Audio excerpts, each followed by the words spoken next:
how to show enemy avatars on Honor of Kings. In this video I'm going to show you how you can enable this. First of all, open the application.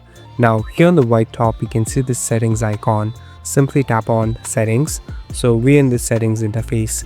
Now on the left hand side simply select on controls. So these are the control settings. Here you'll be able to customize the controls.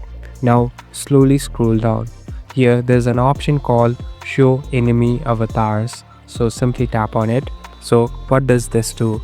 Here you'll be able to know the character of what opponent is using. So here you'll be able to know how it attacks and how it defends itself. So you can have your own strategies by knowing the characters and looking at their avatars too.